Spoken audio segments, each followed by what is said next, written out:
Well, guys, I did it. I bought a Zico driver. We know. I know. I know. I always try to not buy video driver, but I just can't help myself. I have an addiction, a problem. He keeps twirling it around. My only question is, who was it that owes me $20? That's a good question. Wait, what? Someone in the audience, tell us who it was. Wait. Listen to old episodes. Wait, who owes Raven $20? I don't know. That's what we're Apparently trying to Raven figure was out. like, Lane's gonna get the Zico driver. Lane's kept Lane going on about how he's not going to buy anything for the next series. I bet somebody $20. I just don't remember who it is. I think it was me. I'll just say this I think as it was you, me. Can't fucking pay if up, the man. next, unless the next Sentai is another fucking police themed We have a kid- Sentai, we have a I kid to get probably back, yeah. won't be interested. I promise this time, you guys. If it's fucking You rebought the build driver, you bought the Ziku driver, you bought the VS changer. yeah. I mean, Pataranger's best fucking. I mean, Sentai. so did I, but I don't backpedal on shit. Guys, Yeah. I think we should just stop Lane watch Toku. It's bad for his wealth. On that note, Well, cue the you roll know- call! We are live! Connect. Loading. Watching all the anime. Redcaster, Joe Raven. Equipment wielder, Bluecaster, Zi-O. Loyal and loud, Kingcaster, Lane. Explorer from the unknown. Yellowcaster. Auto Gar. Cubecaster not afraid to speak their mind. Cyancaster, Arcadia. Broadcasting hundreds of opinions across the world! Radio Sentai Castranger.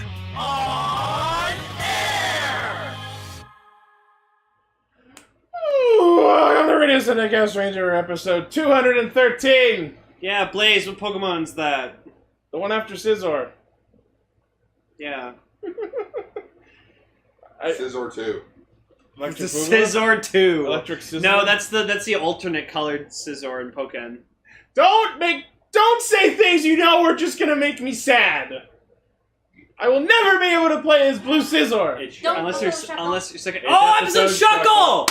Fuck yeah! Okay. Highest defense ever. I'm just getting Episode dorkly flashbacks Wait. with Shuckle. Still the highest defense, right?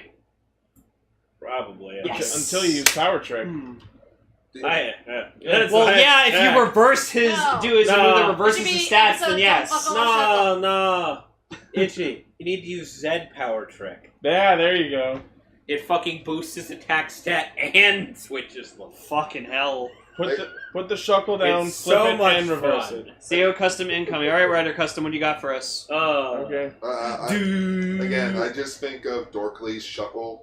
Oh, yeah. Hey, guys! Hey guys, when am I gonna get my Ooh, evolution? wait, go up. Let's see this. And there's Zio's final form. Oh, it's just if he was like Go. pretty much if it was Cecil from FF4 when he became a paladin. Cecil. Oh, yeah. Or he's just possessed by C. So, in the interest of making the podcast more friendly to people who might be listening for the first time, let's give a brief summary of who we are. We are a Toronto-based gaggle of nerds of various caliber who get together every week to discuss Kamen Rider and Super Sentai, the shows that originated Power Rangers and other shows of its ilk, because we love the shows so much, but there's a lot wrong with them, so we get together, critique, and make fun of them. Did you say elk? Yuck. Yes. Yeah. So for those who aren't already solid listeners, there's a quick summary, so please tune in and I hope you enjoy the show. Oh yeah, I saw this on Twitter. Like, what's your favorite rider gimmick? Like from until now. Hard to... That's a weird question to pop on me without preparation. Favorite rider gimmick? I'd say it's for me. It's between Okay. gadgets and shift Can cards. you really call the Advent decks a gimmick? The cards are. The Advent cards, okay, yeah. No, I'm not interested in everything. Blade, again, can you really... I wouldn't call the Zectors or Kivat rider gimmicks. I would call the Fwessels gimmicks. Okay, no, I would call everything from double and onwards a gimmick. I would include Decades cards. Yeah, okay, decade and onwards a gimmick. Yeah. Because... I would include Blades Well, cards. think of it, they have to... Well, no, because that's, like... If you don't have that, then you can't transform in any way. There are lots of gimmicks in this that you can't transform that with. Yeah, But no, I mean, like, look at Wizard. He has 4 rings. He could use any of those. Blade, you only have 1 card to transform with. No, but the point is... You really call that a gimmick? Yes. What's the difference in having 1 card to transform or having 4 rings? You and still then need the thing. The rest of the goddamn deck is the gimmick. You still need the thing. There you go, that's me. Just in a hospital with my wallet. Wow. I'm so sorry! Forgive me. Blade, no more toys. No. No more. No. Toys make me happy. That's a weird choice to pop in. Whatever your favorite gimmick is, post in the comments. On the spot, I'm gonna say Gashets, just because I'm a gamer. Gashets, because I like hearing them go, Gashat! There's that. Holy shit, it took an hour for the guy to get to the restaurant to collect my wallet. Gar ordered food. There. It took an hour. It took you an hour. Now it's gonna be here in like 14 minutes. Hooray. Hooray. Alright, so this week we're talking about Zi-O Episode 2, as well as Zi-O 1.5 and 2.5. Because they got subbed That's a finally. lot of episodes. Patranger Episode 31. And starting what is partially a theme month, I guess, but not completely, is the first of the Exade Another Ending trilogy. In a month I am dubbing GASHATEMBER. Well done, sir. Because you fucking make Exade and September portmanteau right, I fucking dare you. Where's that revolver? Here you go. 6 shots? Yeah, 8 shots. Oh. Ooh, we upgraded. That's So one. the X8 Ember, is that going to mean like each day of December you have to put a paper picture or something of X8? No, There's a random picture of it's not in the Bumblebee. advent calendar. That's the promotional, What? that's promotional art for the Studio series. Oh. Also, did you see that masterpiece of the bug version of Bumblebee? Oh, it's so beautiful. Cool. I'm buying Okay, it. so can we like focus or something? Right? Alright, well, let's get into Zi-O, but I'll handle this, Ichi. I got this. Okay, so while you prep, how's the weapon?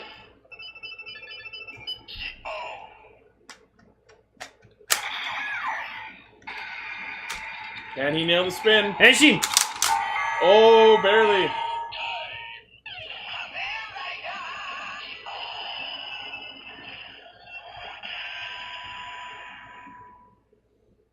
God, that is so much fucking fun to do. So the name of these .5 specials is the Hokan Keikaku. Translator's note, Keikaku means plan. Yeah, no shit. Thank you. You knew I had to say it. Somebody was gonna. Alright, so episode 1.5 is just addressing the names of the characters in the series so far. It was funny. And like, I like that they're just like half-assing it, they're reading from scripts, and... Like, you know your show is really top-notch when you have to fill plot holes and establish why characters are named the way they are by trotting your actors on camera with scripts in their hand for 5 minutes. I lost? I can't lost. Let me check this script. This show is gonna be the fucking death of me. Oh, it says right there, I get another shot. It does? Pulls out the script. Ichi, I just know. He does. Ichi, I just know one of these days you're gonna have one day the episode of Zi-O is gonna irk you so badly you're gonna have a whole case of pop right beside you because you're gonna need several cans to stick it to my veins. Just somehow opening multiple cans at the same time. Just rig up a thing so you pop 6 Guard at lane, once. if you please. Right? Just all of us. open Begin the cans. ceremony! Just rig up a coat hanger. So 100 full Pepsis. 6 of them at the same time. Oh, Pepsi. Full Pepsis. She'll be coming around. You should have the Pepsi soda linger. Yeah. It just shoots laser Pepsi. So basically, episode 1.5 establishes shit we already figured out, like Oma Zi-O is Mao backwards, which is the Japanese word for demon lord. Oh, hey, that thing where they've been calling him that. Wagamo! Exactly! I love every single time Waz says that. I love Waz, he's such a Waz, like you said last week, I hope he just stays like that the whole fucking show. I mean, he did it this in episode 2 as well, so... Oh, so good. And they also confirmed that Zi-O is visually similar to the number 20, shocker of the fucking century. And then the best one is just like, they ask Gates about his name, he's like, oh, I know it's German. And then just Waz just comes in, he's like, well, it means king in several different ancient languages. Because a king in certain languages was known as the gate to the god. Yeah, and then in English, Gates. You don't fucking say. Yeah, like, why else have we been pronouncing it that way? And even soup is like, why are we pluralizing it? That's dumb! We're still calling her soup. Yes, whole show. Oh, yeah. At least until she gets a right. And then then they make a reference to Bill Gates. And I'm like, God damn it. Fucking why? Hasn't he been dead for a while? No? No. Gates is very much. He is immortal! I think of Steve Jobs. Wrong one. Yeah, I was thinking of Steve Jobs. The third rider will be They can Jobs. revive Steve Jobs. Way too soon. What's Bill Gates up to now? Let's find I don't out. know, being a charitable bastard. Owning Xbox. So not well. Dear Bill Gates. Well, he just flipped me off. It's not. I'm sorry, my Xbox One X has been glitching a lot lately, but I still love it.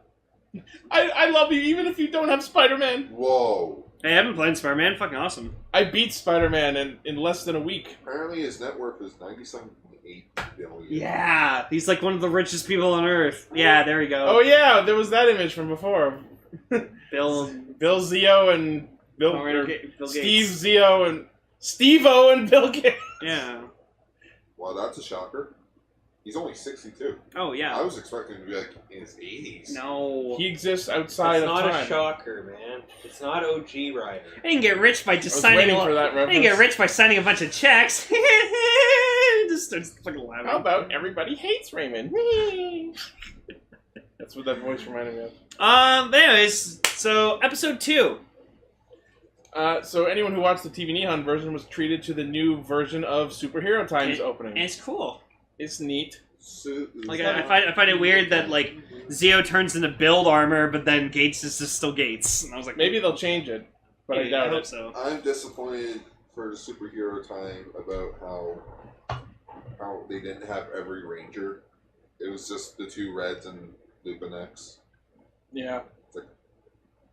I miss old Superhero Time, like the one you were just quoting. Superhero Time. I like superhero time. Starts now. And I love the one during Decade in Shinkenger because Superhero Time. it was Mark Okita busting rhymes. Here we go. Don't cry, Nakanai! See, back then Don't they cry, samurai. back Yeah. then they actually cared. Right? They don't do it anymore. They're not flashy anymore.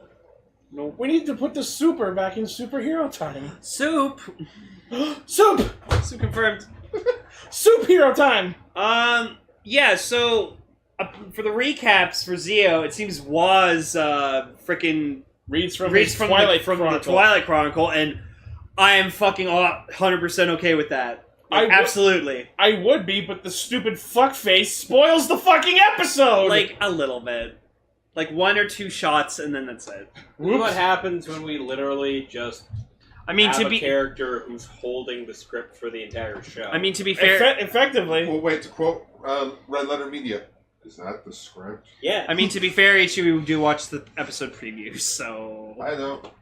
I know, but they said things like he was stealing and inheriting Bill's power. That was not in the preview. Okay. There's one thing I always I almost want to say with was, or like if it was either in the show or if they did like a parody thing where it's like when he's reading from a book and they say, "Let me see what it says," instead of being words, it's just like scribbles or something he's done while listening to them. It's just terrible doodles of like Zi-O and Gates, and they're just got their arms out and the weapons in their hands. This is Zi-O, and this is Gates, and over here, that's me. It's like he's saying all these stuff like he's reading out of a book, and you look at the book, it's like it's just doodles. What is this?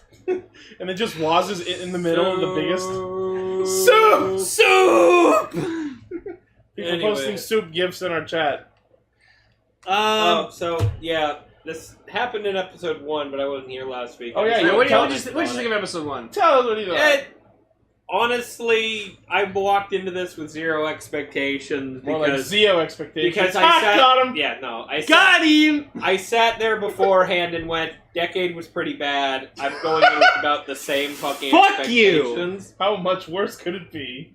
And then proceed to the first episode is basically, so it's literally the same plot as Decade, except time instead of dimensions. Basically. Yay. Okay. Right? Fuck you. I just want to point out the one thing that kind of caught my attention. So, Tsukiyomi has the fucking Fize blaster. It's called the Fize Phone X. It's not the actual Fize phone, it's a ride watch based on it. Okay. Yeah. 'Cause I saw her use it, and I was No, like, I know. Wait, what? We've seen it in toy images. Okay. It's separate from the Fives Ride Watch. It's the Ichi's Fives getting Phone it. X, and I'm absolutely buying it. Okay. It's pretty neat. Right? Yep. Yeah, no, aside from that, so far Zi-O is just like, oh, this is happening, okay. Yep. It's an anniversary series. It's fun.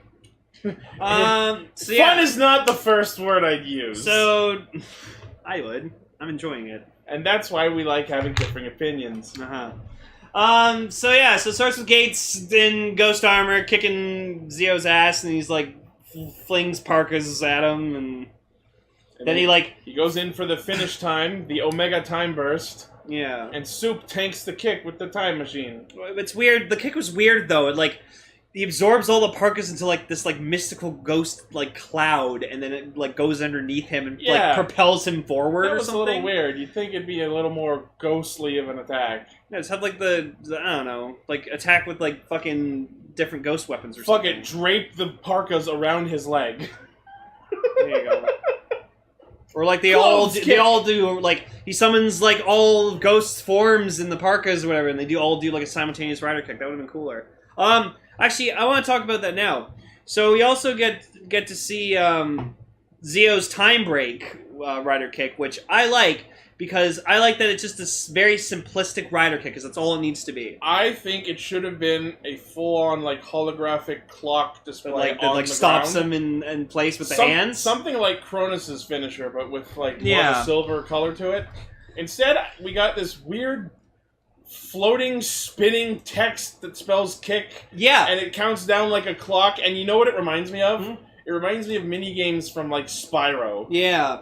Where there's a counter going down, and it's a number of items, and every second it ticks down, and some of the items disappear. And then they all meld into each other, and then it goes onto his foot. And then my favorite part is I really love is that as you see him kicking, the rider on his eyes of his helmet light up along with the kick on his feet. So it's Rider kick. So I love that attention to detail. That's really I think clever. that's a nice detail, but I do think it could have been visually better. I will say Gates is kind of weird looking because both the helmet and the kick kind of show together from the head and the foot. So I think that's a bit weird. But yeah, I know he has to have a slightly different rider kick from him. So it's from the future. It's from the future. It's two symbols, right? So Soup tanks the kick, and then we get a bike chase as Gates chases Zi-O. And Zi-O pulls a fucking awesome thing where he gets out, hides, and then Gates just goes past him, and he's like, "Wait, what the fuck?" That was actually funny. Yeah, that was super clever. Garga's wings. What kind of wings did you get, Gar? Garpar wings. Ooh, namesake Garpar. But yeah, we should also mention that through this chase, we're introduced to the bike, the Ride Striker.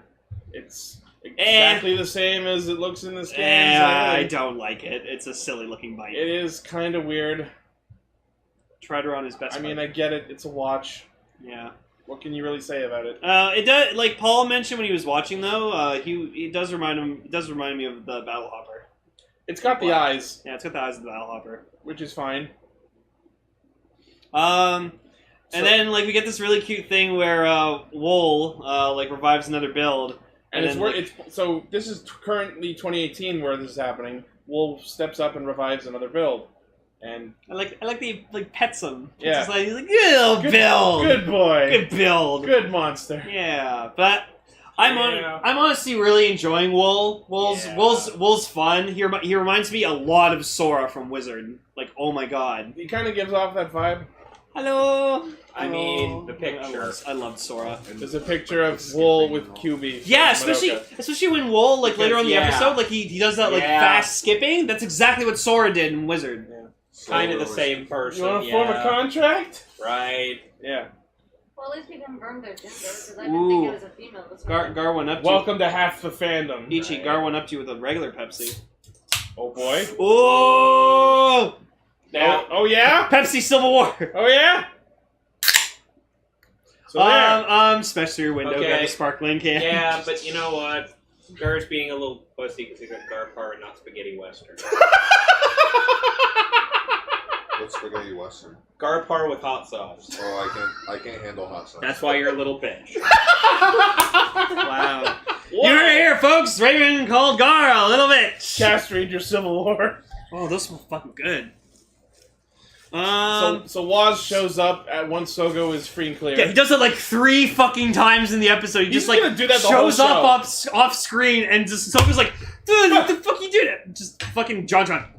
Who told you it was okay to listen to Woz? He just fucking shows up! What's up, Right. Brian? Grump's talking about Proto Man. Oh yeah. He told me to start fires. But no, I love that Woz is just like there to just explain everything to him when he just has questions. Here is the plot at this moment, my lord. You should go fight this monster, or should I say Kamen Rider build? He's the new build now. He's the new build. So basically he gets told about the Time Jackers and how another build has replaced regular build, and Zi-O promptly steps in as another build throwing baseball attacks, and he literally dives in and swings a fucking home run. Yeah, and then he absorbs the powers of archery and swimming, and then he starts pulling a Senior Pink. Well, that actually happens when they go back to 2017. Yeah. But it was really cool. And he's like, archery, swimming, best of Magi! We'll talk about that fight when we get to it. Okay, yeah. But yeah, that's where he uses the normal finish time break, where it's the kick clock thing. I like it. And thus, another build immediately respawns. So we'll get into why that happens when we talk about 2.5, but Zi-O realizes that another build is going to keep reviving unless he goes back to 2017 to stop the source. But before he does that, he goes to Cafe Najta, the cafe from Build, in 2018, in the current timeline, the current reality. And he meets Sento and Banjo, who do not have their memories of riders, but are instead fans of a rock band called Tsunagis. Yeah, and they're being really weird. So while he's talking to them, Gates continues to fight another build, and when he destroys him with his kick, what apparently happens is memories of the original build timeline ripple back into place, and Sento and Banjo temporarily remember who they are, long enough for them to give Sogo the awakened build and cross ride watches. Yep. I'm gonna ask something about that. I got the impression that only Sento remember because the other guy, which I can't remember. Banjo. He almost seems like the dumber of the two. Like Sento. He is the dumber of the two. Yeah, he's the like musclehead. Sento like hands it over and is like, I know it's gonna happen. Take this. Where Banjo's like, I'm just doing whatever he's doing. Welcome to the entirety of Build. Yes, this So is not surprising. I don't actually like. I don't feel like I actually like. Yeah. I believe that he And, actually remembers. If you watch the show, the guys on the chatter pointing out the band they're fans of is Sato Taro's band. but Sato Taro's band is Lynx, not Tsunagi's. Who's Sato Taro? The guy- guy who The has guy Sento's who face. Sento's face. Sento's face. Sento's face. That. The one who did the, Well, they could the bend over They flips. could have rebranded. I mean, they said they were the Tsunagi's fan cafe, so I feel like they are fans of this band. They didn't have instruments when they came in. They looked like they'd just come from their show. They did. Yeah, they had all the fucking cheering crap going on. Yeah. So. And they were like, "We're having meat tonight, boys!" Did they actually say that? Well, they were like, "We're having yakiniku," which is meat. Oh, okay. Did you watch the episode? Oh no, I'm officially boycotting Kamen Rider Zi-O. Why? Okay. Why? Okay. Why? I Do mean, you not like soup? No reason, I just don't want it. It's gonna get better from here. This is the only arc where this convoluted bullshit has to happen. Yeah, So you say you'll watch once Ryuki fucking. Build is the only show in the entire 19 years of Heisei that is inarguably within a parallel timeline. Everything else can be logicked into place. And see, I agree with you, but at the same time, you don't know what this show is going to do. I am trying to give the show the benefit of the doubt. I'm not. It's these 2 episodes that I'm going to give the most blistering deconstruction of in my entire podcasting career. This is going to be bigger than the reset They're just list. pissed because they told you to fuck off. Yes, and we'll get into that. So like Sento gives him the watches and he's just like, yeah, say hi to my past self, and then that's when it clicks into Sogo's head. Oh, I gotta go back to 2017! Gotta go back to the past. To kill the shitty riders who suck ass. Sorry, what was that? Shots have been fired to Gar. Yeah. Huh? Apparently this is your Kick Gar last off the episode. show. No. We're not kicking Gar him still off. wants to talk about Sakuya in the series. What we're gonna do is strap him to a chair, tape his eyes open, and force feed him Zi-O, like we did with Paul and Tokuger on that charity stream. I Please agree don't. with That's all. Yeah. I agree with Orb. Orb was saying Den-O and Ryuki will be as convoluted as build. I- No one will have to do anything with Ryuki because Ryuki already existed and erased its own timeline. Right? And I Den-O. can't wait for that arc, Well, actually. And Den-O, we're going back in time to fuck with the show about fucking with time. Actually, I know an idea of what they could do for Yuki. Okay. They could use the 13 Rider special where Shinji is now Kamen Rider Knight. That'd be cool. Because that kind of ended on a Just cliffhanger. throws him Ryuki. Ryuki doesn't need to exist. I got Knight now. This one's way better. Yeah, that was also when Shinju became Or Knight. they meet Shinji in this timeline. Shinji? Yeah, Shinji. I love Shinji. Shinji and Ren. And then it's like, do you guys not remember what you were? It's like, no. And then it's like, it's like, we've had dreams. And yes, as Orb mentions, that special you mentioned has 2 different endings. Yes, and I'm going with the main timeline ending where, Is that the one that was voted on? Yeah. Okay. it's the one where the fight is still going on. Okay. Like, Shinji, Ren died, Shinji is now Kamen Rider Knight, and then like a handful of riders are still left.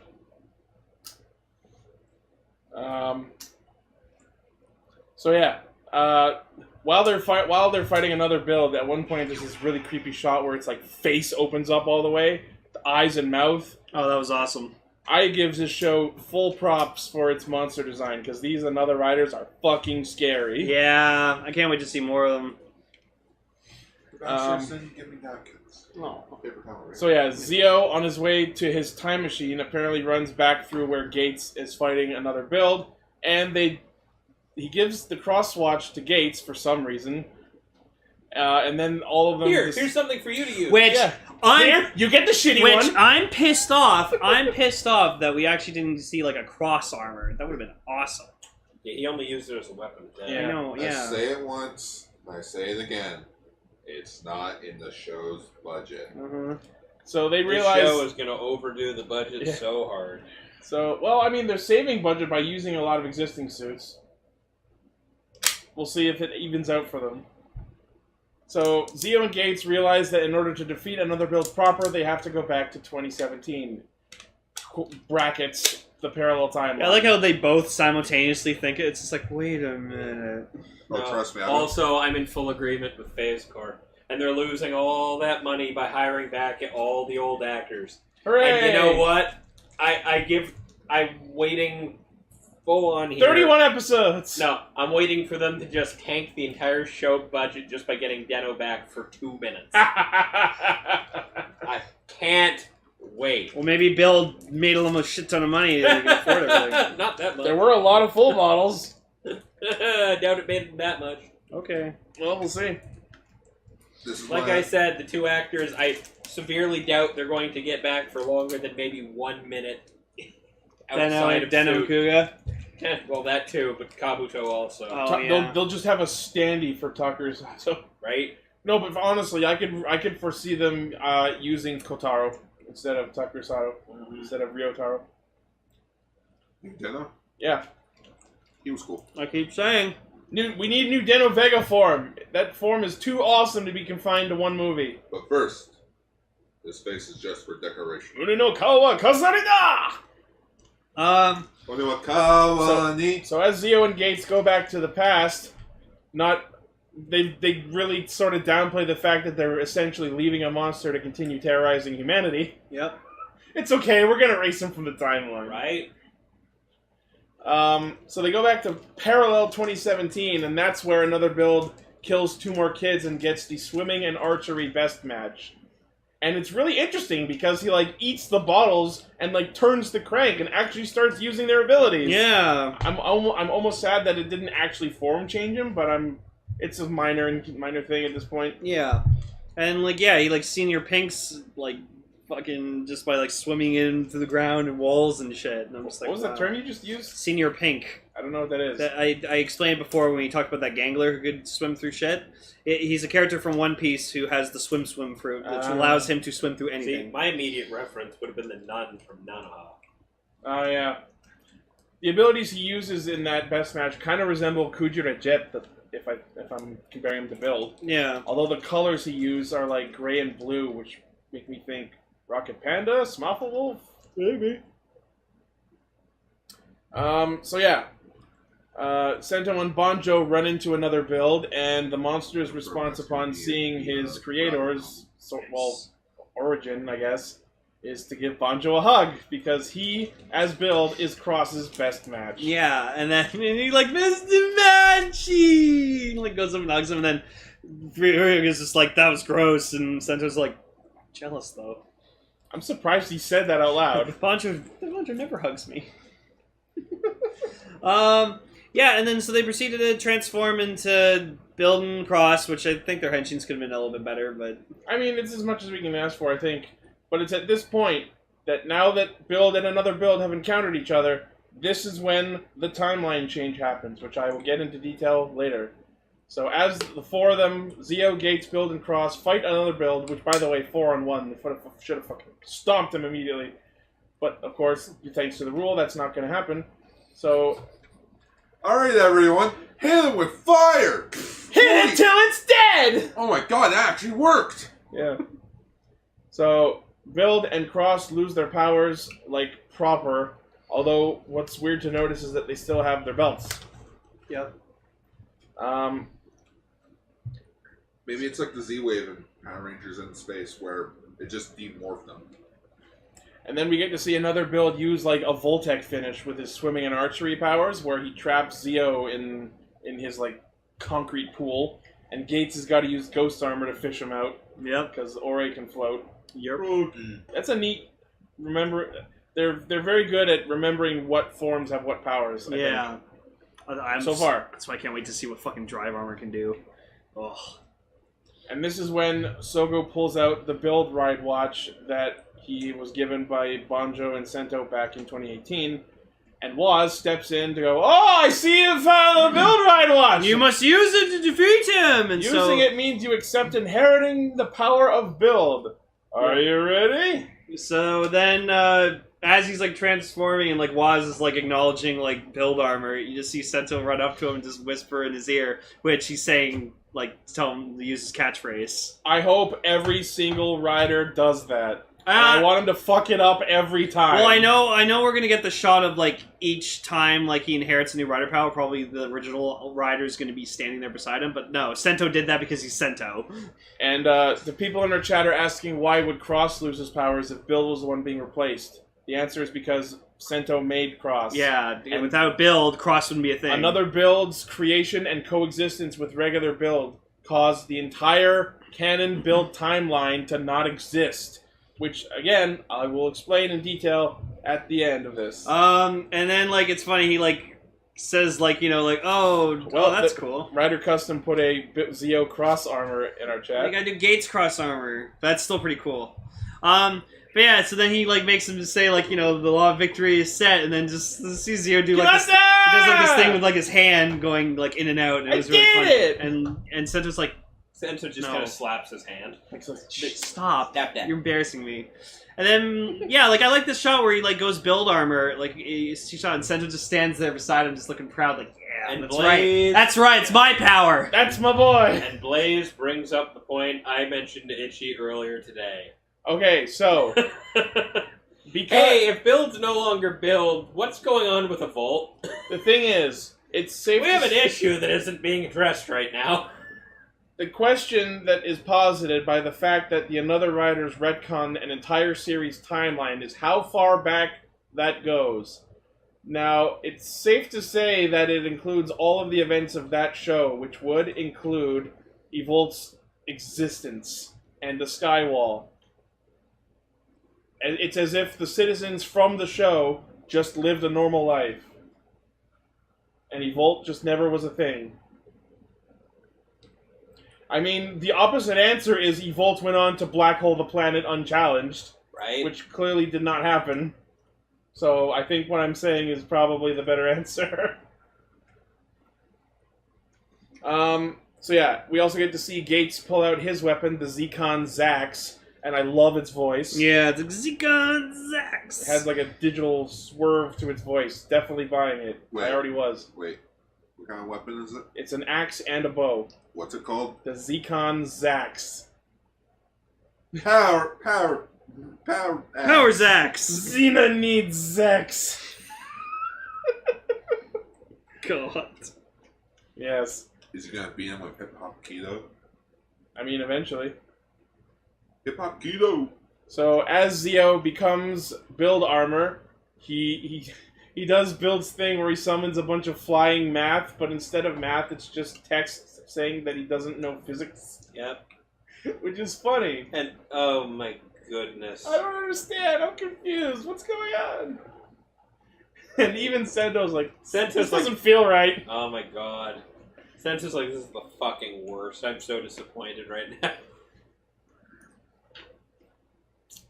And then he uses finish time, Voltec time break, and does the rabbit tank finisher. But instead of kicking, he uses his little drill crusher, and just fucking drills him to death. It's called the Drill Crusher. That's fucking It's hilarious. awesome. It crushes drill crushers, which is good because I didn't like that weapon anyway.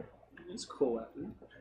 But featuring the cross finish time on the bow from Gates. It's a dragon. Thanks for contributing, buddy. Yeah. And then, yeah, so another build watch breaks. And it's funny. The kid that was supposed to die, he didn't because... Except he wasn't. No, because Well, Wool here's the thing, pushed here's the the car thing. out of the way. Wool said to him that he was supposed to die, but when she was talking to Zi-O about it in episode 2... It's a he, by the way. Whatever. Gender neutral. I don't Gender care. neutral character. Wool was saying to Zi-O in episode 2 that all he had was a career-ending injury. Oh. So I'm pretty sure it's safe to say Wool was lying to the kid in episode 1. Maybe. Maybe Wool sent that car after him. Yeah, but anyways, he did... Interesting thing to think about that I don't think we'll ever get a concrete answer for. Right? I wouldn't be surprised. Seeing what I've seen, like, getting my read on Wool, I wouldn't be surprised if it was all set up in the first place. Right? Well, like, he did, but, like, he did push the car out of the way, so it Which wouldn't means hit him. two other people died. So, no, I think they just got injured. But no, when he went back, or whatever, when he was supposed to get hit by the car, he didn't because the car was out of the way. So he survived. So he didn't have that career-ending injury. Anyways, basketball kid goes on to slam dunk some more. Yes. I guess. And then... It's at that point that they notice, oh man, Sento and Banjo gave you those ride watches. I wonder how they got them. And then Sogo realizes that this is a show about time travel and he's got to close the loop by giving 2 of his blank ride watches to Sento and Banjo before the timeline finishes replacing itself. But then, how do they... Which means that over the course of build, they have those ride watches on them. Which explains why Sento has it at the end of build show. Oh! Because Banjo had his, and when he sacrificed himself, he left it to Sento. Oh, wow, they let into that. That's neat. That's cool. Wow. Okay. Yeah, so then Sogo goes up to, like, Sento. He's like, oh, Sento! And he's like, who the fuck's that? I'm Katsuragi Takumi. And it was super weird just seeing Banjo just walking by and be like, Takumi! And I'm just like, Right? ah. What? So when you inherit the rider power of build, apparently the timeline for build ceased to exist. About so that. the show didn't happen. The way that works is what caused the timeline to retcon itself was the fact that build and another build are standing next to each other because the rider and the another rider can't coexist. At that point, Sogo had to inherit build's power through the ride watch.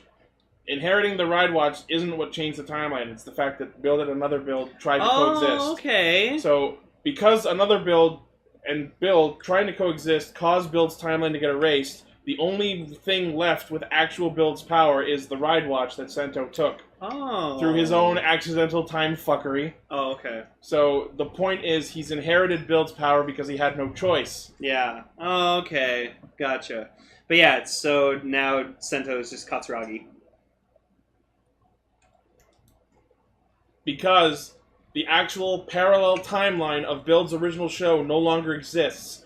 and we are in a separate timeline that can arguably be flowed right into the main timeline of Zi-O's 2018, where Takumi and Banjo just lived normal lives without any rider nonsense. And they're just buds. Where's that gun? Trust me, there's more to this that I'll get into. So then, so they ride off in their time machines, and like you see, like Banjo going like, The stupid assholes who claim to be protecting time fly overhead and wave goodbye with their giant time robot. That was cute. I like that. So then Sogo goes back to like the clock shop, and then his uncle's just like, "Oh yeah, I found new roommates for you. Here you go." And it's Gates and Soup. Or is it Gates eating soup? I mean, what they do in the privacy of their own rooms. It's just so rooms. fucking funny. It's Gates and Soup. It's Gates and Soup. It's Gates and Soup. Like, were we surprised? We knew. We knew this was coming. So yeah, and then the uncle makes them breakfast with clock plates, and there's time the plate. Zi-O. And then. So basically, Soup and Gates set up the status quo for the series with simple sentences. Soup is here to make sure Zi-O doesn't turn into Oma Zi-O, and Gates is there that if he ever does, he's going to fucking stab him. And again, I feel I must bring up a point that I mentioned last week. You know how you could better keep track of whether he turns into Oma Zi-O? With your fucking time machines! Nope. Right? Too simple. Too easy of a thing. You can watch videos through time! No, I think that wasn't a play time. I think that was just a recording she had of the attack. In that case, wow, I'm shocked that all those except shots. that how they knew to come find Sogo because they watched the video of him back in 2018. Okay, whatever. Anyways, so then we see a shot of Emu, and like, oh, it's Emu from X-Aid! Hooray! X-Aid next time. Yay. Yeah. Which actually is really weird that we're talking about the X-Aid movies this month because it lines up perfectly with these episodes. Yep.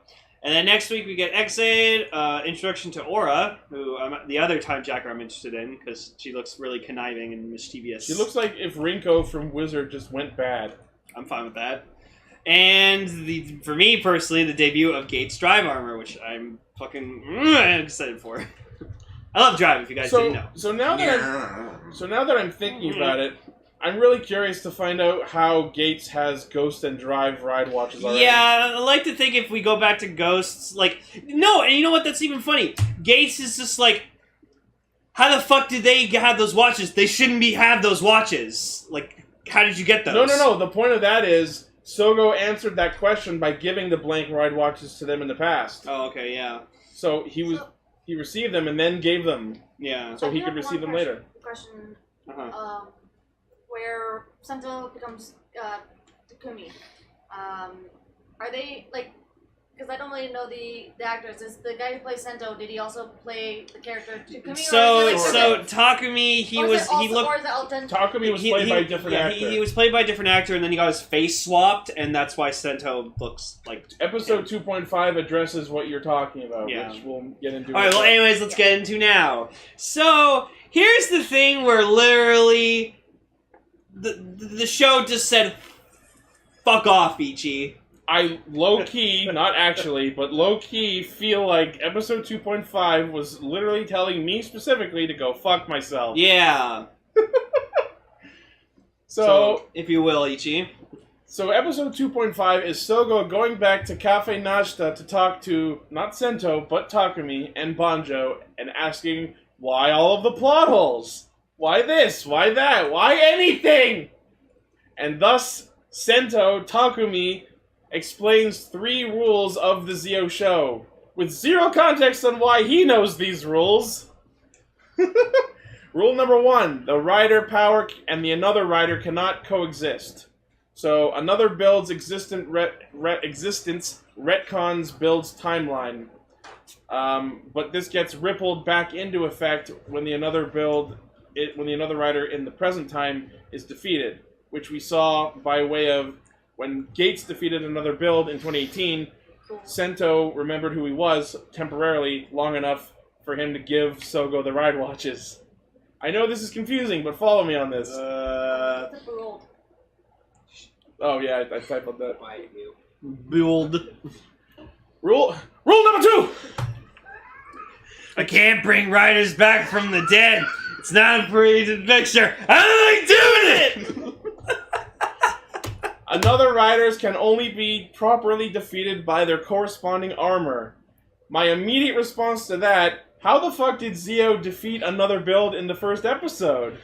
Because that wasn't he exploded and spawned back immediately. Wool had to actually revive him that time. So I think we can only chalk that up to debut illness. Can we please have the thumbnail just be Aladdin, like that shot, and then just Aladdin is Zi-O, and then I guess it'd be Waz as like the genie, like getting up, looking like he's dead. Sure. There we go. Wow, that's 2 weeks in a row we've had a Disney thumbnail. Right. Woo! They bring up, so if the events of all of Build are now retconned, why does Takumi still have Sento's face? And to that point, why is Banjo's hair still the same color Shrimp when he colored. doesn't have the Volt's DNA?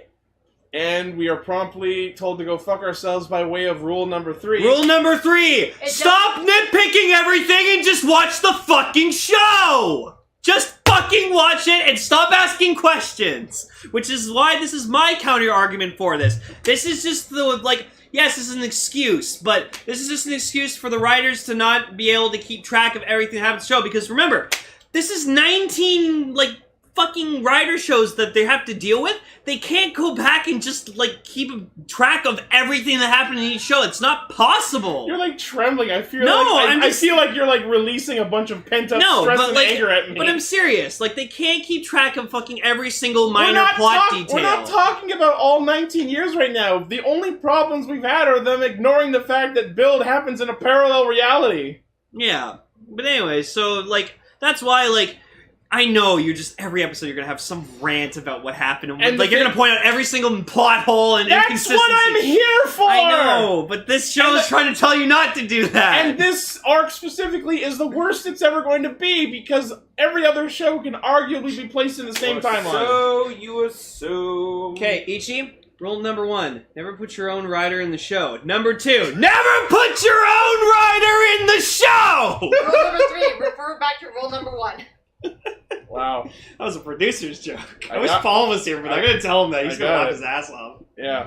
Oh, okay. Anyways, so Ichi, what have you created for us? I'm actually extremely proud of you and impressed that you attempted this, and I hope you keep doing it. So, I solved the problem.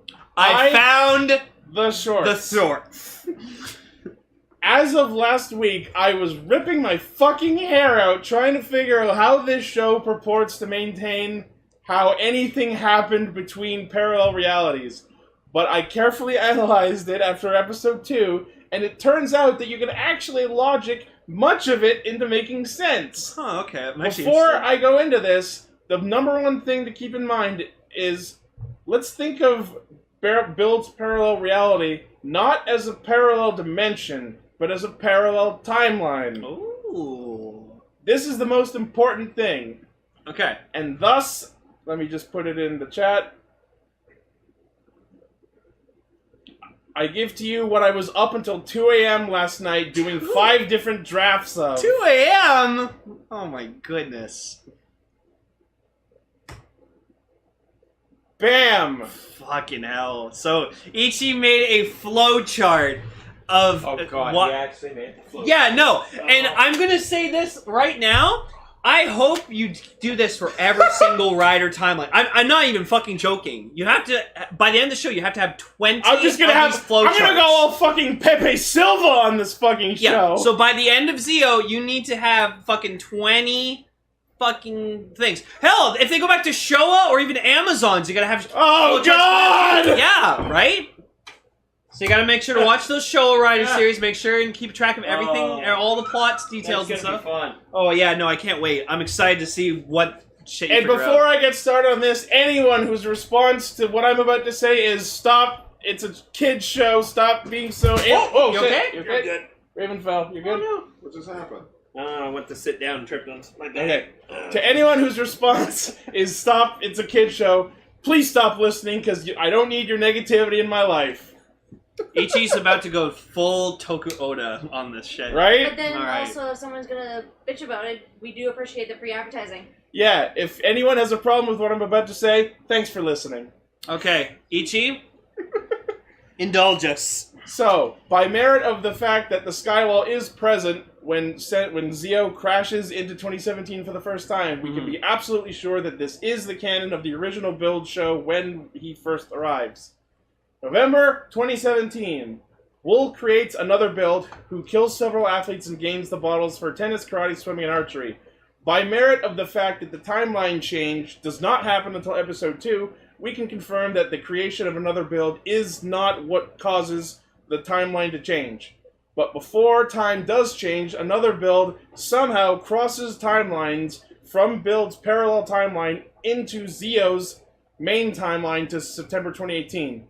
We can attribute this to a couple of things. First off, now that we know that another riders can only be properly killed by their corresponding armor, we can now confirm that from the period of November 2017 to September 2018, another build terrorized humanity unchallenged. Or, I have an alternate theory. If he was in Build's timeline, even if Zi-O and Gates didn't show up, at some point, Build was going to encounter him and trigger the timeline change. Because, as we've seen, it's when Build and another Build try and coexist that the timeline change is triggered. So, maybe not. Fast forward to September 2018 when Zi-O starts proper. After another Build survives that year because of the rule, we see Zi-O in episode 1 defeat another Build, ignoring the rule that they can only be defeated by their corresponding armor. The only answer I can come up with is debut illness. And my general theory about that, the reason another build keeps popping the fuck back up again after he's defeated is Wool off screen is literally just putting the watch back in him. That's true of the first time? And the watch... No, I swear to God. Just watch, it's just the point of... Wool's just standing off in the corner off screen, just putting the watch back in every time he's defeated, because the watch isn't destroyed until he gets defeated with the armor. I know, I see what you're saying, but the problem there is the first time we actually see a scene of Wool putting the watch back in to respawn him, but when Gates fights him in episode 2, he respawns with literally 5 seconds between it. That is definitely not enough time. And he comes out from a tree. Yeah. So Wool's not putting the watch back in, another build just isn't proper destroyed that time. Now, Goggle Hero makes a good point about this. This is basically just you being Deku and mumbling. Yes, absolutely. I fully own that. So, as we see in episode 2, each time another build is defeated, the memories of the original build timeline ripple backwards through times into Sento and Banjo, which triggers the awakening of the Ride Watches. So, Sento and Banjo from 2018 hand Soga the Ride Watches, thus Zi-O takes them back into parallel 2017 to stop another build at the source. So they temporarily go back to Build's parallel timeline, and then when they encounter another build, the timeline change finalizes, and thus we go into the 2017 timeline without Build. So another build successfully replaces Build in the timeline, but Zi-O prevents another build from doing any more damage by defeating it properly with the Build armor. Unfortunately, the damage to the timeline is done and is not reversible. Build is forever erased, and Zi-O has inherited the only proof that Build ever existed. Because this has to happen, Sogo gives them the blank watches to close the time loop. So, if the events of Build never happened and that timeline got erased, could this mean that where they are now is the same timeline as Zi-O 2018, just an actual year early? Which is why Najta exists in this timeline and in 2018, which is why Sogo was able to visit them and get the Ride Watches. So while they don't show if the Skywall is still there in the new Build timeline, it's safe to assume, but this also means that the way another build reached from parallel 2017 to normal 2018 was by way of its own existence. Had it already started time ripplings to happen and it just slipped through realities? Oh damn, I'm cross-eyed. Also, I guess killing another build in 2017 doesn't cause Zi-O's debut fighting it in 2018 to not happen because it no longer exists. But at this point, we can just say, fuck it, multiverse theories already plenty at play here. Exactly. And thus, we have explained many, not all, but many of the time paradox bullshit that this show presented us in these 2 episodes. That is my thesis. Thank you. Very fascinating, sir. Now we can't wait to see your X8 flowchart. If it even requires one. It will. It will. X8's pretty good at. Emu's hair wasn't that short around that time? X8's good. You guys are literally going to be hearing this every 2 weeks. And of course, someone put John trying to end my dead yet. No, it's, what the fuck? Oh. What? What the fuck? Oh, that was exhausting. There we go. Well done. So, yeah. Zi-O's literally so far been dividing the Toku Rider fandom in fucking half. Like, there's the people who are like, okay, this sucks, blah, blah, blah, it's not gonna be really good, and then there's other people who are just like, just watch and enjoy it. That's what side I'm on. I'm just gonna watch this, enjoy the fan service, enjoy the shit that they come out with, and just enjoy it. Or you can just be like me and... Except for when they fuck up Drive. If they do that, I will be mad. But I know they won't. Right? All you need is Drive. Or, right? Again, just be like me. And don't. Don't watch it? Don't. No. What did I tell you about don't? Just don't. No. Here's the acronym for don't. The D stands for don't. Anyways, your cooks it up.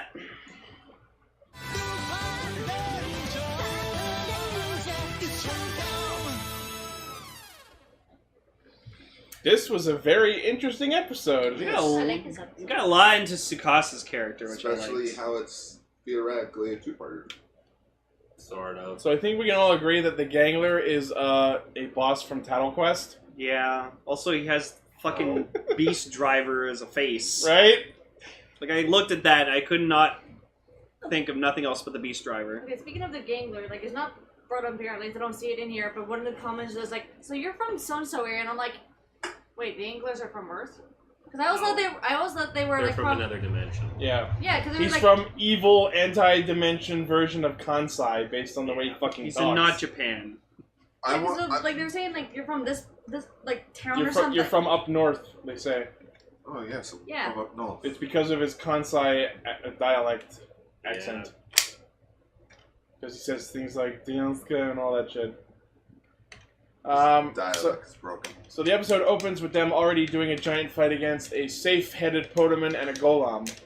And I gotta say, I actually am super interested in this plot that Ghosh has throughout the episode. Okay, I'm sorry to jump ahead a bit, but can we fucking talk about that Gangler and how terrifying it is? You mean Safenstein? Yes! Jesus Holy fuck. shit, that face! It has like a bunny face. And it's literally screw-eyed!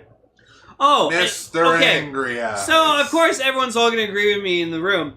They used 4 Sentai Changers for the collection pieces. There was the Dino Brace, the Mobarates, the SP license, and The Magiphone. And the Magiphone. When Goody started going on about Bad Boys. Bad boy! And you just my see it. natural Purple enemy. Mobarates. And I just see it in the fucking thing. I'm like, well, that's just the fucking Gokaiger morph. It's the Mobarates. It's the purple Mobarates. You guys aren't even trying anymore. I'm just like, no, that's just the goddamn Mobarate. It's like Come on. Goody might as well have just shown up and said, "Oh fuck."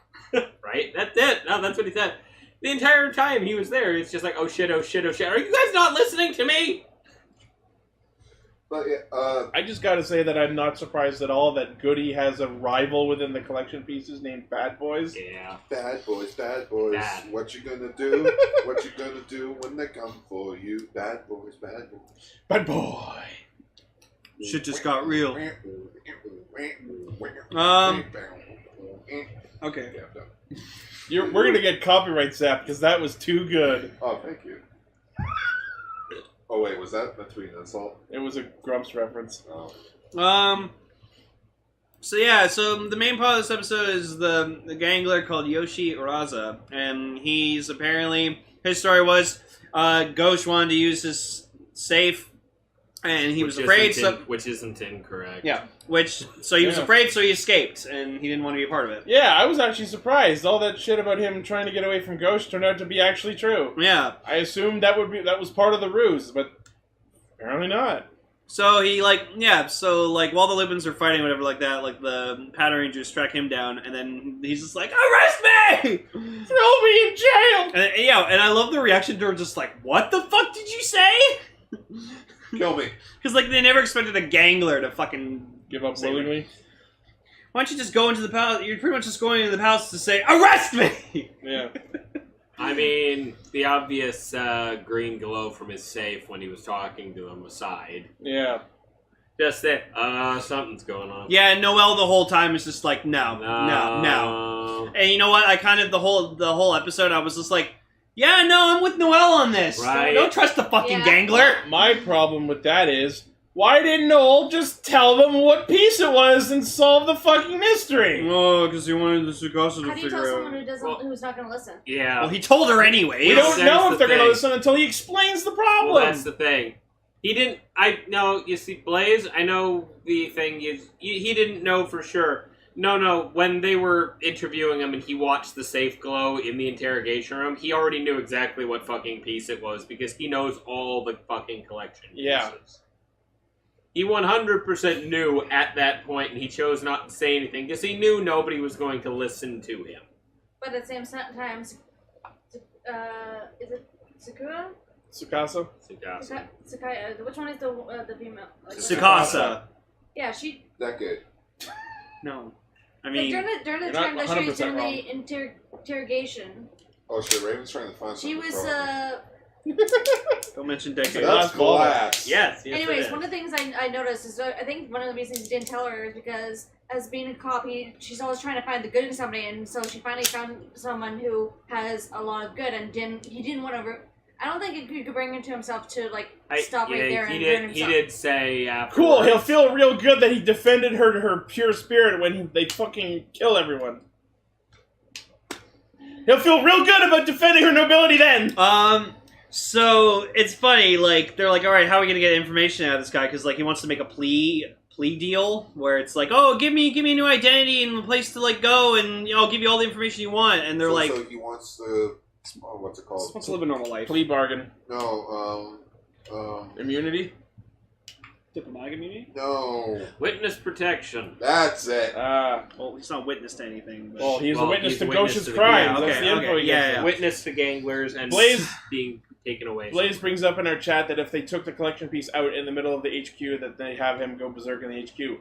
If Noel did know what piece it was, they could have just brought him somewhere and then did it. I think that's why he was trying to but transfer he him to did. France. Yeah, he was trying to transfer him to France HQ. He specifically got him out of HQ, and then shit happened, which... Okay, then yes, Noel did take steps to solve the problem. But yes. My point stands that he should have told them what was going on. They don't trust him. But that's the thing. Yeah, Noel there's the thing. Isn't a member of the police. They don't trust him. That is just hands down. That's it. Yeah.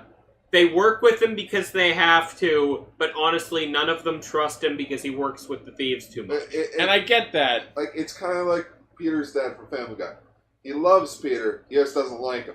All he had to do was show them, like, file information that he would have been keeping on the collection piece. This is it. This is what it does. He's gonna blow up in your face unless you get rid of him. But then they're gonna question, how do you have that information of the collection piece? Because France has been investigating. Here's the whole thing. They're already well aware. He is somebody who is capable of altering and repairing the collection pieces. He is the most knowledgeable person. He made their changers. He is the most knowledgeable person when it comes to these things. He has been working on them for a long time. Modify them. He'd be the one human who would fucking know. Noel's a badass. Also, I like that, like, the two times Noel was just like, quietly just, we? It's very, like, uncomfortably, like, we? Yeah, I love when they're talking, when they're telling him their plan. He's just like, you don't say, I hope that goes well for you. Hey. Spoilers, it won't. Oh, yeah, no, I like that Tsukasa just goes up to him, because, like, I like that she was smart with this, where she just goes up to him and it's like, and by the way, don't fucking take the collection piece. It's in headquarters, you can't take it. And he's just like, we? So then we get to the. You know what? I ain't taking it right So then we now get to the anyway. the humorous part of the episode where fucking The interrogation. So Sakuya just like decides to be like, all Apparently- right. He just pulls out an entire fucking cosplay closet. Well, hi there, neighbor. So first thing he does is he does the traditional good cop bad cop routine where he has Keiichiro being the bad cop and Which was the correct choice. then Sakuya just like Comes pretends in to be like dressed as this an like old man. yeah, this like old man detective, and he's like trying to like reason with him, be like, He's what like, would your mother think of you if you were like this right now? And he's like, oh mama, please, like you think I'd fall for that? So is this show telling us that ganglers have mothers? No, he was just going along with what he was doing. And I can hear my mother shouting at me, Albie! Don't forget to do your chores! Wait a minute. Albie! My name's not Albie. I didn't grow up in the country. I grew Lillard, up get the back in Bronx. your cell. Don't make me get the hose. The ganglers stole my past! Oh, I've been betrayed. And then next they like get Jim Carter and Hilltop to Hilltop. No, they give him pieces from costumes that they weren't going to use. So Hilltop dresses up like RoboCop, and he has my God. this little mini MP6 SMG as like a gun, and then Jim Carter decides to dress up like fucking Alex Foley from Beverly Hills Cop. He's like, I'm that cop from Detroit. I'm just like, oh. And just to drill it in, Hilltop just says in perfect English, "You are under arrest." No. Just, are you I'm sure? already in an interrogation room. Are you sure you're that cop from Detroit? You bet I am, motherfucker. Okay, yeah, that is him. It's just, even the gang looks at there's like, you guys fucked up, you reversed your roles. I heard him say, "I'm that cop from Detroit," and I wanted so bad for him to just be dressed up like Connor. Right. I'm the android sent by Cyberlife. Wake up! It's me, Connor. It's me, Jim. It's me, Carter. Helen. Somebody on the fucking production staff for this show is Beverly Hills. Okay, can we- Someone on the production staff is just a fan of like American movies in general. Because last week it was fucking Eddie Murphy. So then they do a thing where like I think it's like a daydream thing where like they like have them in the classroom. And a delusion sequence. Yeah, delusion where like Tsukasa's being like friends with them. And here we have the best scene in the episode. Oh. They're all imagining themselves as high schoolers aspiring to their future careers. I will say Sakuya looks fucking awesome dressed up as like a delinquent. It's fucking he looks so fucking cool. And in case so Keiichiro's like, I want to be a cop and protect the face in the future. Yeah! He's just like wearing like the circle of glasses. He's like such a fucking nerd. Right on, brother. As for me, I'm gonna become a YouTuber. A YouTuber. He actually says YouTuber. Because that is a career choice. That is a these thing that days. kids probably nowadays aspire to. Like, what do you want to be when you grow up? I want to be a YouTuber Let's Player. And this was the moment like Shane Dawson. that I realized that tokusatsu has changed. Well, it's more like it's with the times. That's why like in the Ninja you were like, oh, why the fuck is Star Ninja taking selfies? Because that's what people do nowadays. They take selfies. I actually had to pause the episode, and Gar and I were screaming at each other. YouTuber! I wasn't. I saw it and I was like, I wasn't what? screaming. I was laughing. Well, it was a laugh scream. Well, no, it just. It was a loving hate. So then Yoshi apparently wants to run a happy home where he wants to be like a housewife and then like Married to Tsukasa. Tsukasa, who's dressed up as a guy. And I was like, I guess they got some use out of that suit it from the is cross. 2018. They can change their gender roles if Sure. they want. that's true. So, If he wants to be a wife, he can be a wife. so do we have our first cross-gender gangler? I guess so. I mean, it's just like a thing. I mean, that's cool if so. Yeah. Well, wouldn't he be technically bipolar cross gender? Whatever term you want to apply to it. Don't forget to henshin, like, and subscribe. Yeah. There you go. Oh my god. The weird thing about Sakuya saying he wants to be a YouTuber is he doesn't even specify what kind of YouTuber. Does he know what's actually involved with being a YouTuber? Yes. Being Fuck public it, with fu- your identity. Fuck it, I'll play Happy Wheels for 100 episodes.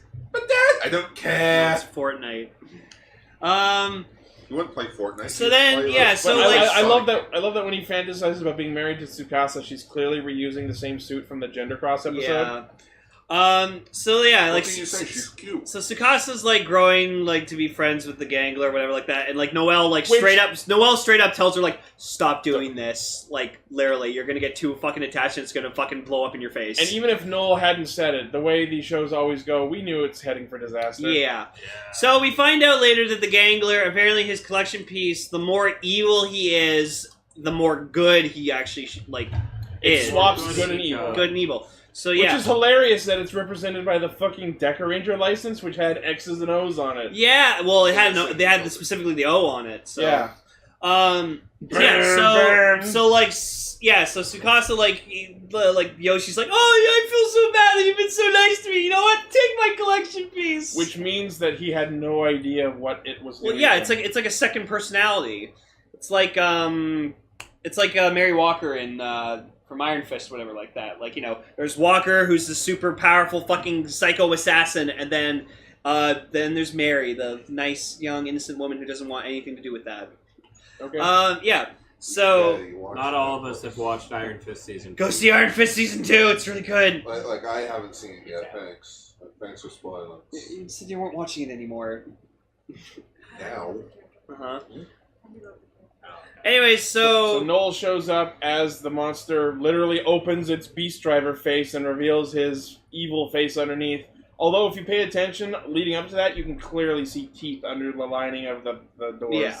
Yeah. And he's a real asshole. Well, yeah. So, yeah, so then, like, Noel shows up and he's like, I tried to tell you. Fucking told you. Fucking told you. So then, yeah, he proceeds to go Patron X and we get to see his transformation sequence again, which I still love. Yeah. By the way, the fucking album with his theme song was out recently. X. It's really unfortunate when you realize that the first line of his chorus is Triple X. Yep. Well, it just means Vin Diesel's Triple X. No, it means it's going to be used as porn music. No. Kamen Rider X. Also, part of the verse actually sounds like the Sailor Moon battle music. Oh yeah. Now I'm just thinking of we now return to a. Oh fuck! Never mind. Yeah, we now return to Top Gun, but with public domain music. So then, like, the other Power Rangers show up, and then they go Patron Yugo, the Power Rangers show up? Yeah, not before we see Sango do this badass combo kick right into his face. Yeah, it's actually... Oh, sorry, you were saying, Danny?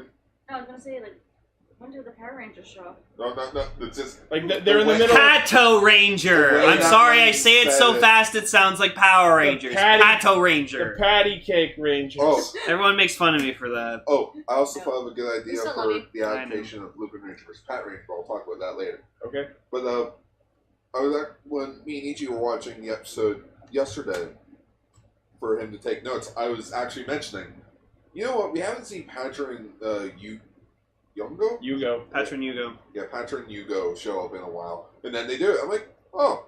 Well, fuck you, right? Well, I guess there it is. Right there. Alright.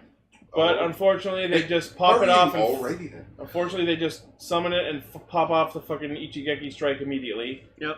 I like it when they actually fight in that form for a while. Yeah, me too. I'm full agreement. So then, yeah, they go fight Sapenstein, and it's fucking terrifying. Which is the name I came up with until we get the proper name for whatever the fuck this experiment is. Oh, I'm sure they'll name it. So Noel calls it a status quintuple. Because it has 5 safes. Yeah, it has 5 fucking safes, each with a collection piece in it. Which means Ghosh has been salvaging safes from dead ganglers to graft onto this monstrosity. Except, in this case, it's less likely that she's been salvaging them off the ones that have been defeated, and more likely she's just been ripping them out of living ones. That's even worse. You know, like she was trying to do to the guy this episode. Oh, that actually makes more sense. Yeah. Yeah. Because I guess the safes would be destroyed by after the being Rangers. enlarged and being blown up by the fucking Megazords, because it's never shown them still being in existence after that. Right. So the Mobaraids is Bad Boys, which apparently is Goody's arch nemesis, which negates his abilities. Which negates other collection abilities. Yeah. And then it proceeds to grow big, and then On its own. Keiichiro immediately just goes fucking Pato Kaiser to try to fight him, but Noel tries to stop him, but he just, like, he doesn't even Noel go into his tries to stop mech. him, Okay. Goody tries to stop him, Goody continues to try and tell them this is a terrible idea. And Pat Kaiser gets promptly dunked on. Yeah. Question. Yeah, Where it says Sapenstein grows big. isn't it usually like in small form they have to be they are killed first and then revived? But this is the one.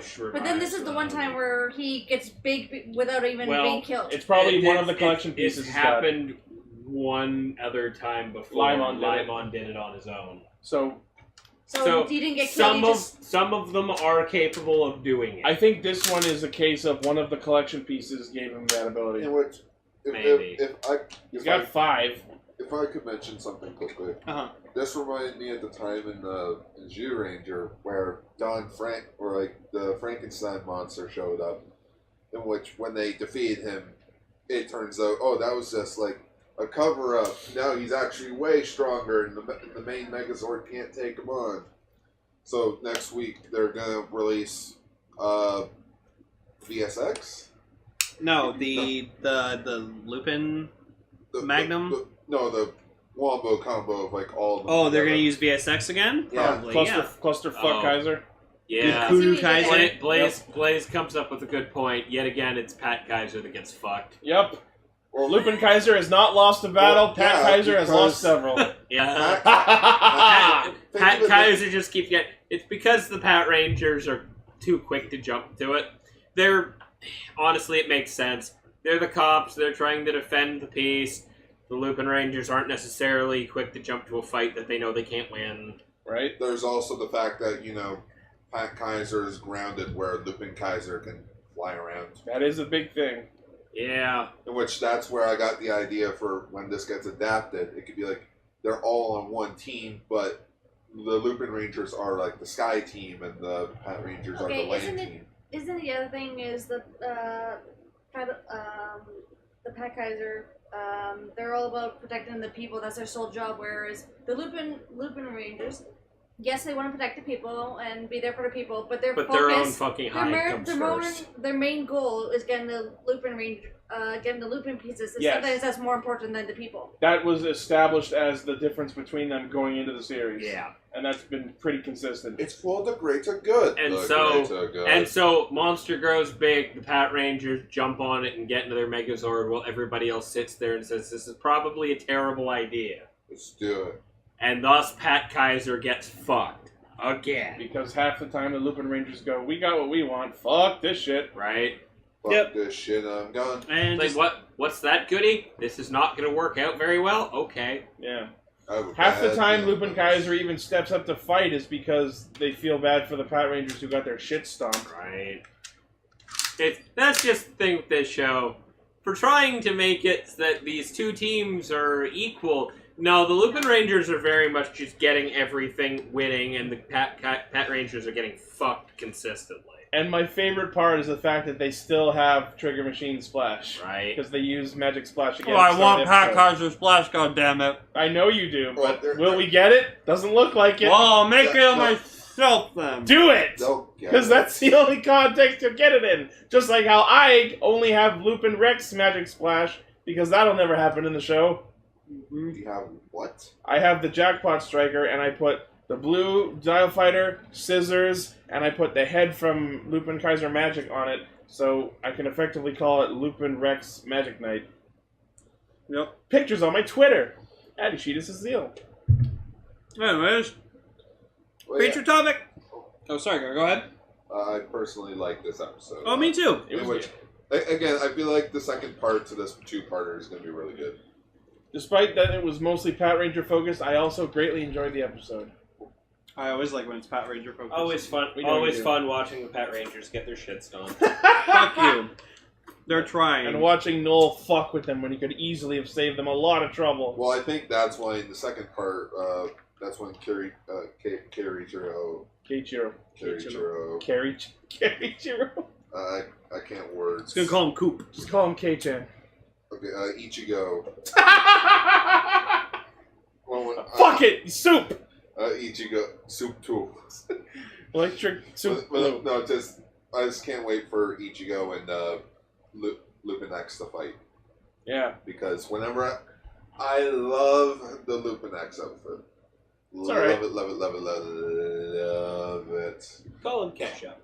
No, I'm not going to just start naming people Soup and ketchup. 10 episodes later. Okay. Ketchup, bro. No, just 10 episodes later. Okay, so ketchup, lettuce, Noel, Sakuya, soup. But technically, wouldn't people just call Noel, like, if they could figure out Noel, like, Christmas? Oh, for Ichi. You should have brought up the picture that I did with Zi-O Episode 1. What? With soup with the can of soup. Oh, yeah. Fuck. What? Damn it, not. What? Lupin Xmas.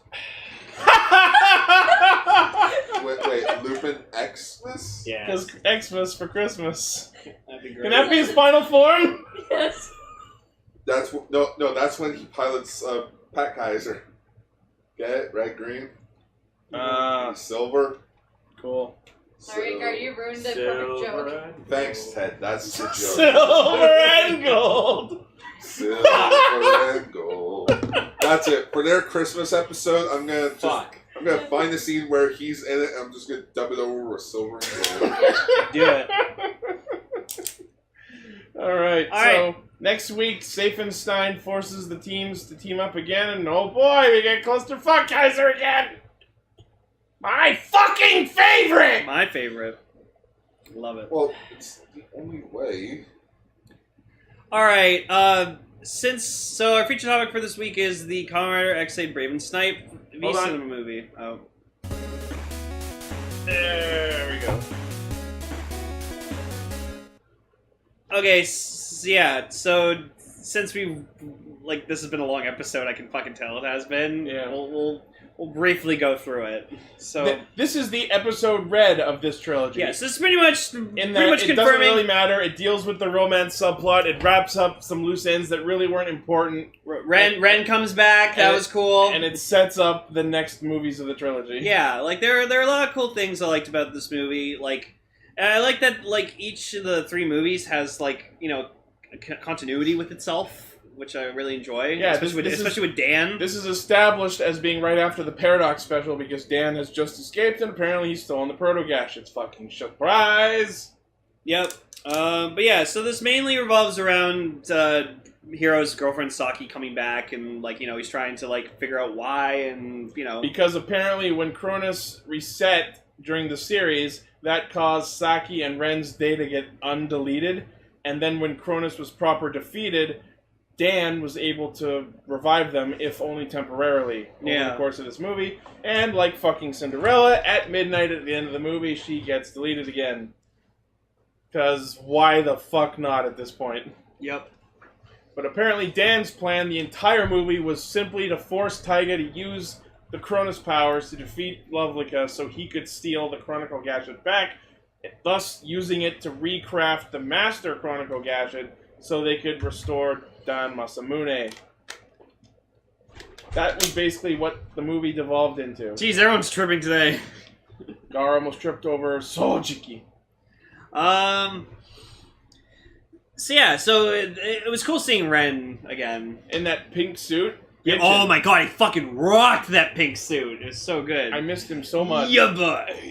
He didn't do it! I know. Why didn't he do it? I know, I love that.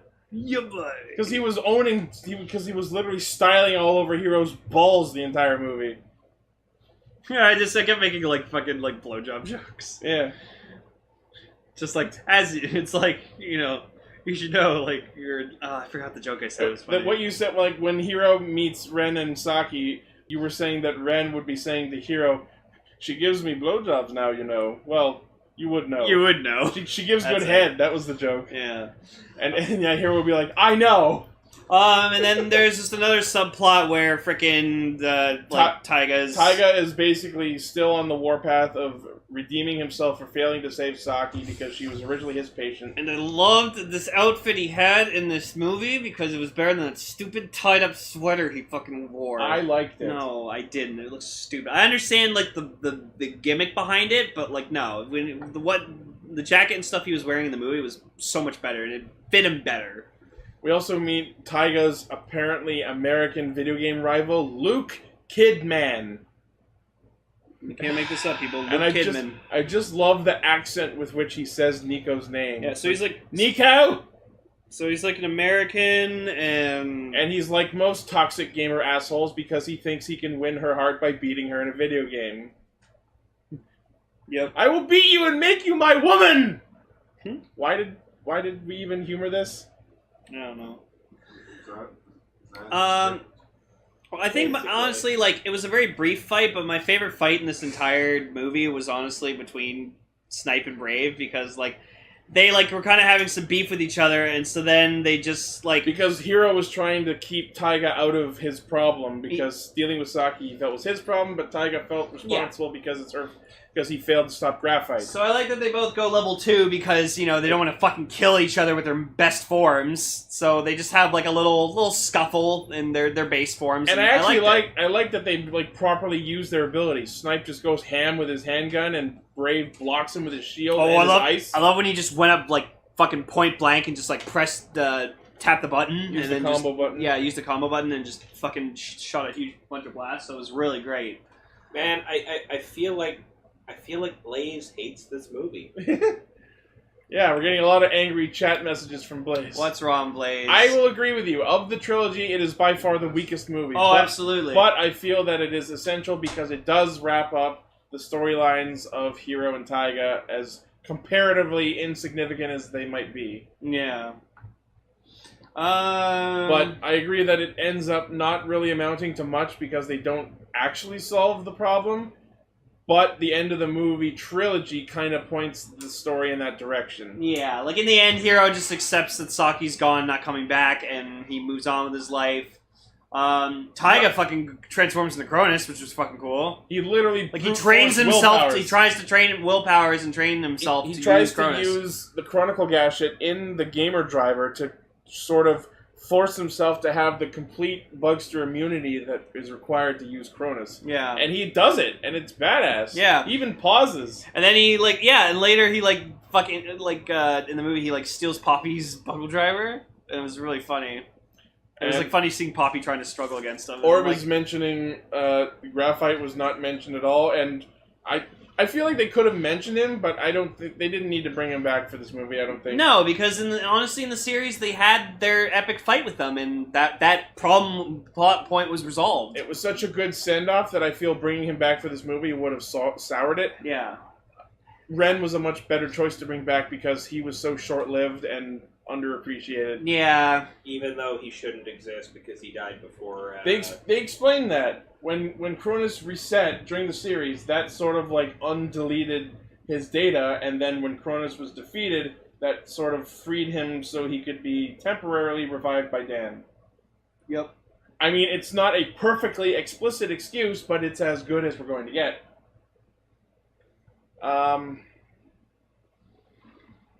Oh, there's this one scene in the movie where you see Dan, Ren, and Saki talking inside of Dan's mansion, and fucking Kakume is playing on the record because Dan is talking about starting a revolution. A Kakume.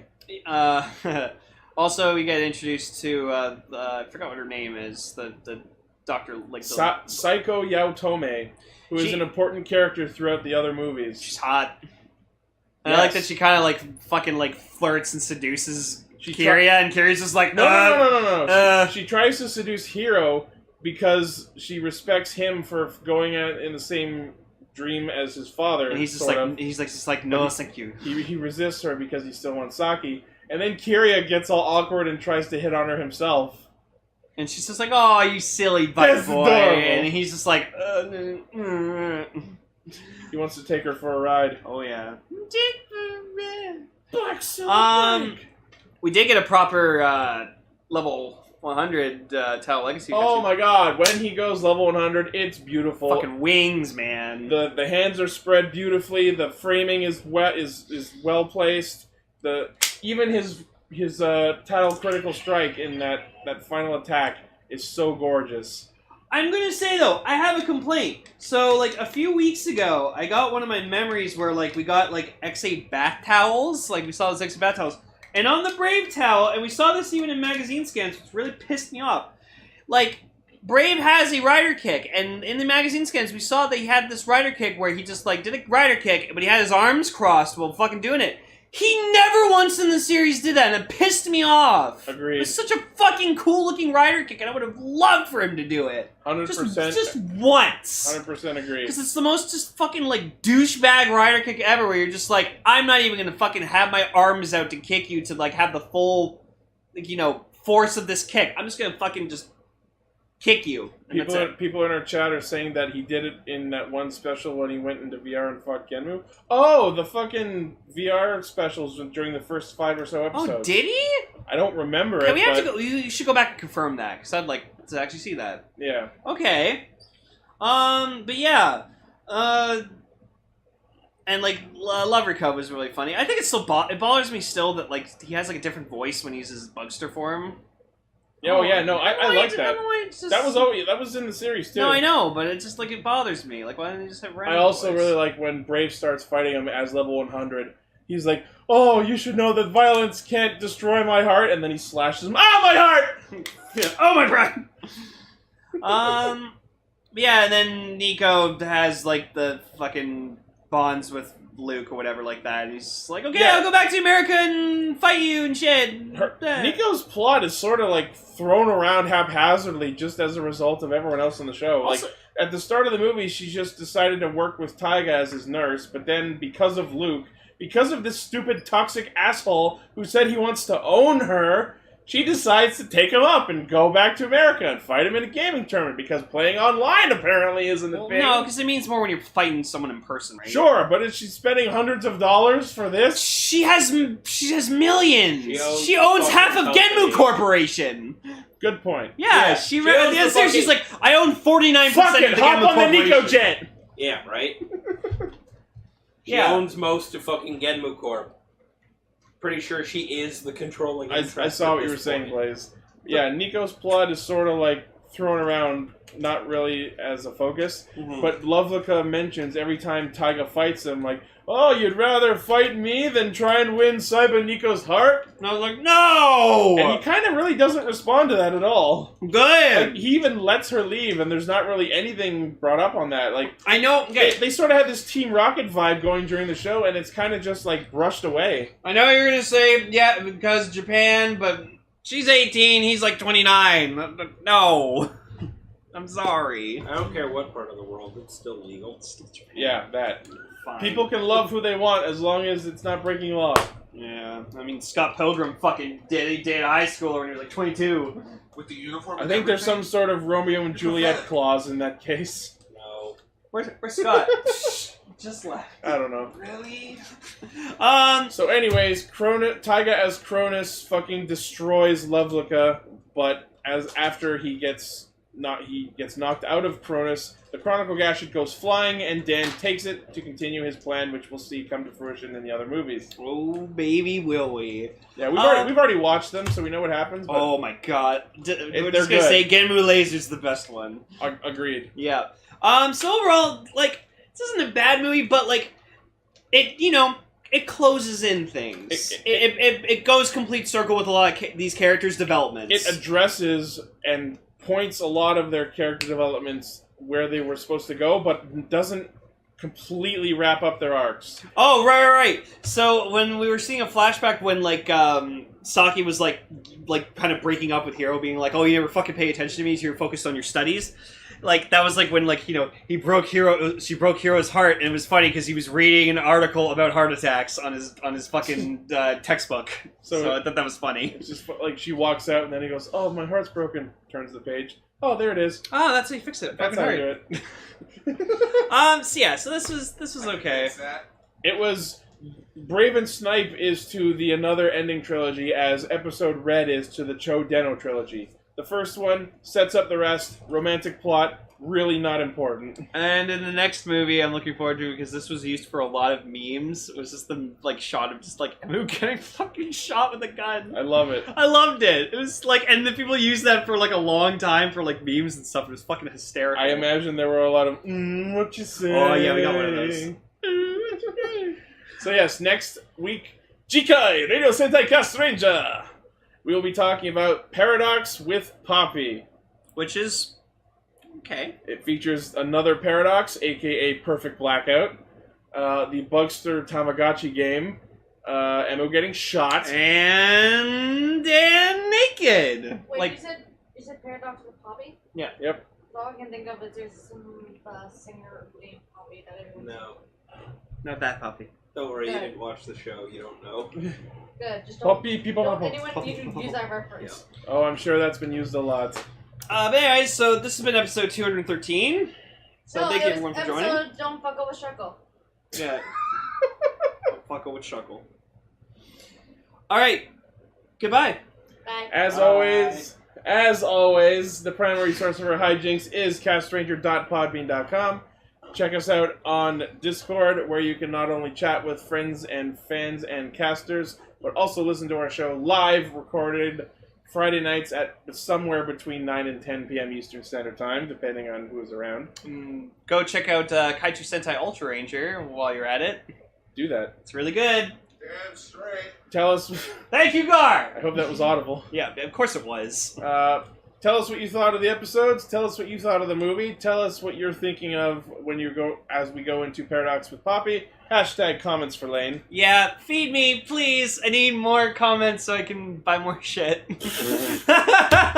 If only. I wish I could use comments to help me buy toys. If only comments could be currency exchanged. And as always, we will see you next week. Gar, say goodnight. Ah. Good night. Good enough.